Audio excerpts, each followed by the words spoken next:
Hi friends, this video shows how to set switch off password. So let me try to switch off this mobile phone. Press and hold this power button. Then move this circle down to power off.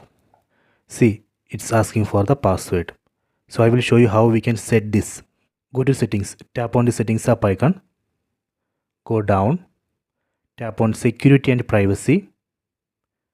Go down, select more security and privacy. Then go down, tap on require password to power off. Select it. We have to enable this require password to power off. Just enable this option. Enter your screen lock password. See, done. So after that, if somebody try to power off this phone by pressing power button, then selecting this power off option, it will ask for the password. So he has to enter the password.